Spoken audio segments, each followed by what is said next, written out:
сәлеметсіңдер ме балалар? Бүгін біз Т әріпіне саяхат жасаймыз.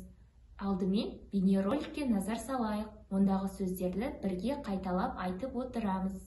Т әріпі. Т әріпі. Тау. Тау.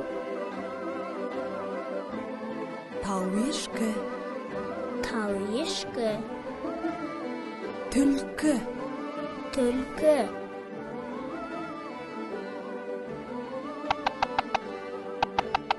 Тоқылдақ. Тоқылдақ.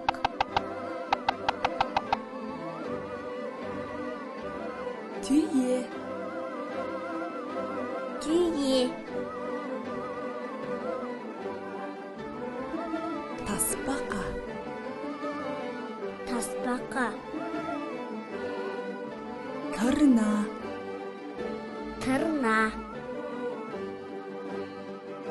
Тауық. Тауық. Тышқан. Тышқан.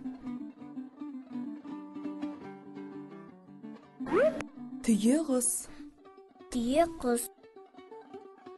Т әріпі.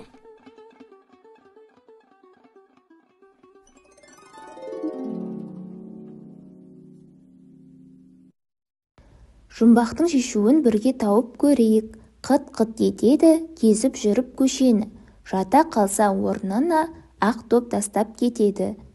Жауабы қандай деп ойлайсыңдар? Дұрыс айтасыңдар. Тауық, ал тауық сөзі қай әріптен басталып тұр? Т әріпінен. Қане бәріміз бірге Т деп бірге айтып көрейікші. Т. Ал бізде Т қандай дыбыс? Дұрыс айтасыңдар, дауыссыз дыбыс, яғни біз көк текшемен белгілейміз. Балалар, енді Т әріпінен басталатын сөздермен таныс болайық. Түйе,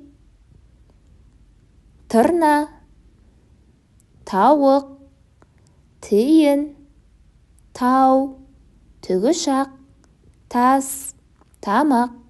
Жарайсыңдар балалар. Енді біз Т әріпінің жазылуымен таныс болайық. Ол үшін бейнероликке назар аудар. Бас әріпі 4 элементтен тұрады. Солға иілген қармақша, көлбеу сызық, оңға қарай иілген қармақша және сол жағы тұйықталған түзу сызық. Ал кіші әріпі көлбеу сызық, солға қарай иілген қармақша, оңға және солға қарай иілген қармақша. Жарайсыңдар балалар. Балалар, бүгінгі сабағымыз аяқталды. Келесі кездескенше сау болыңыздар.